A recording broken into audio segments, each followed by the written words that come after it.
No, it does not look like that's what Trump's going to do. This summit in and of itself is a huge victory for Putin. He's an indicted war criminal under U.S. sanctions being welcomed on U.S. soil. And the symbolism of holding this in Alaska is not lost on anyone. Very close to the United States. They're going to sit down at a military base. The Friday deadline of severe sanctions, if Putin doesn't agree to a ceasefire, has come and gone. And we still don't have any additional sanctions by the U.S. Trump hasn't imposed any additional sanctions since he entered the White House. This additional tariff on India of 25% doesn't actually come into force for several weeks. Right. So, it really remains to be seen whether or not we will be back at the debate about whether to sanction Russia additionally, after Friday. Right. Putin's been in office, longer than Peter the Great or Catherine the Great. Stephanie Baker, we're aware of, with good spirit, how President Trump is aged. How is Vladimir Putin aged towards this meeting from Helsinki and from his early years out of the KGB? Putin obviously has staying power, and the war is part of his gambit to stay in power until he dies. There's been a lot of speculation about Putin's health and, wild rumors of body doubles being seen, Putin lookalikes going to visit troops, with the border, close to the border with Ukraine. I think Putin, from all accounts that I'm familiar with, Putin is in fairly good health for a Russian man of his age. So I don't think he's aged in any material sense, in that sense, since 2018. I am bracing myself for what will inevitably be a very bizarre press conference after this summit, because as we remember the 2018 Helsinki summit, it was a very bizarre and depressing, press conference afterwards, where Trump questioned the legitimacy of U.S. intelligence that Russia interfered in the 2016 election. This is not going to be a straightforward press conference afterwards. So I think that we'll be watching the words very carefully as to what they agree on, if anything.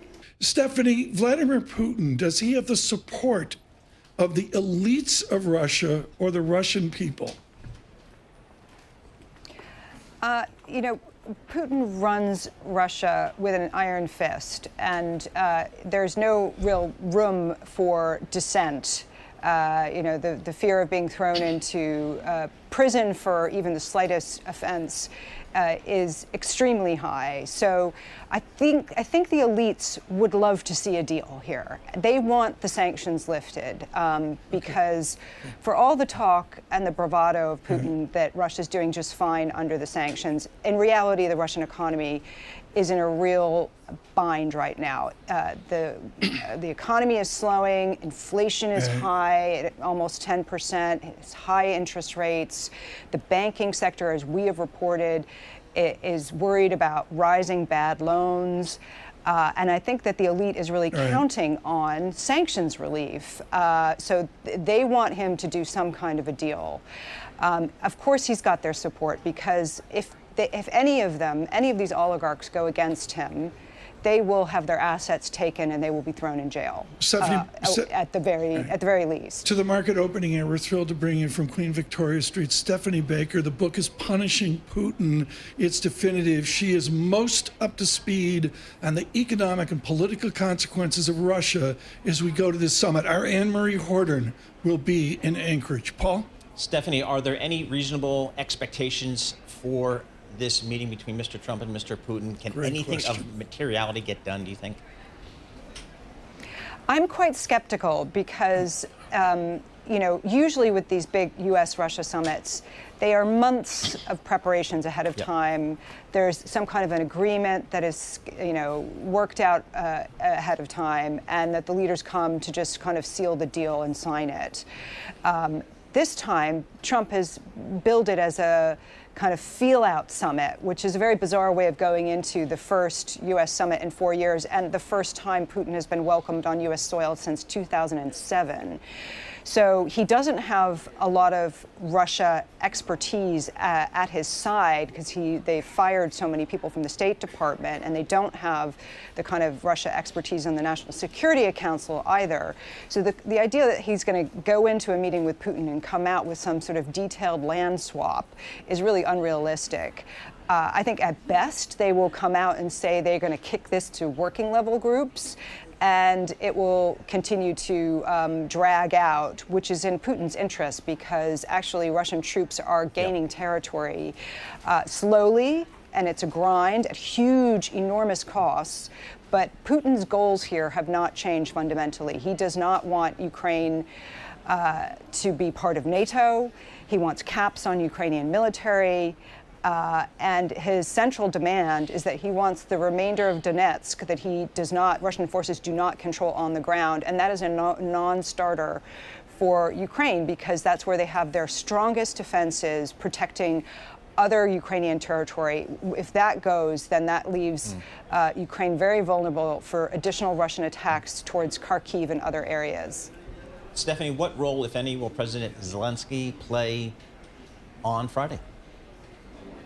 Well, he hasn't been invited to the table, which has led to a lot of people comparing this to a kind of modern-day Munich. I think there's fear in Ukraine that land will be handed over to Russia without them even being at the table. Trump has said he will call Zelensky right after the summit. They're having a call today between Trump and European leaders, as well as J.D. Vance and Zelensky, and I think that they're trying to present a united front, warning Trump of the dangers of, legitimizing Russian territorial gains in Ukraine at this summit. That they need to agree a ceasefire before any broader negotiations actually begin. So whether or not that message gets through, whether or not Trump listens to it, I'm quite skeptical. But I'm also quite skeptical that they're going to be able to come up with anything meaningful out of this summit.